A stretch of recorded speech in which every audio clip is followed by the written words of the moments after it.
Our wooden carrack sailed side by side with ships of iron.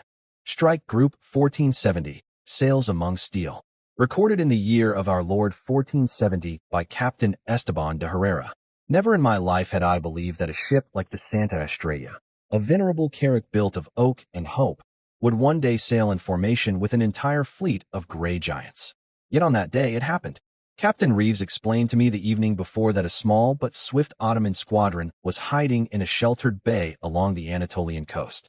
His own ships would attack from the sea, but my Santa Estrella, together with 3 other carracks, was to block the bay's entrance, to intercept any enemy who tried to escape. Because our ships were too slow, the gray giants took us under tow. Thus we sailed, pulled by the power of their machines, side by side out upon the open sea. To starboard, a destroyer cut the water like a blade, its bow splitting the waves so smoothly that hardly any spray rose. To port, another vessel glided, tall and angular, crowned with a great dome that seemed like a watchful eye observing both sky and sea. Behind us, at a safe distance, the great carrier held its steady course. My men marveled at the sight, and I must confess that even my own heart beat faster when I beheld the calm, silent strength of this fleet sailing beside us.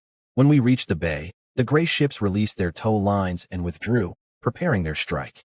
Through a small, mysterious box that Captain Reeves had given me, I received a clear order: hold position. Wait for the signal. The signal came faster than I expected. Suddenly, dark specks rushed in from afar, the iron birds.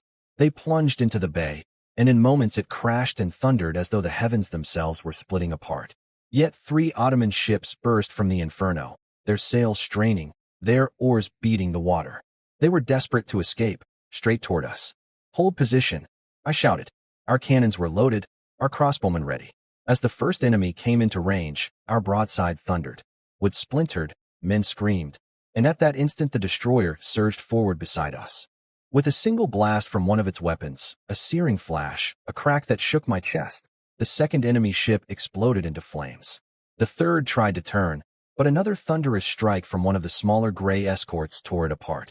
In less than a quarter of an hour the bay lay silent. We had fulfilled our task, yet I knew the lion's share of the victory was not ours. Still, we had been part of it. Closing words from my logbook.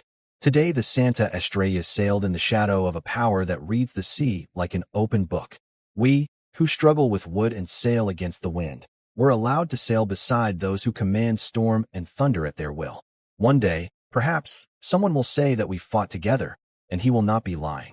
Captain Esteban de Herrera. If you wish to keep sailing with us, like this video and follow our course.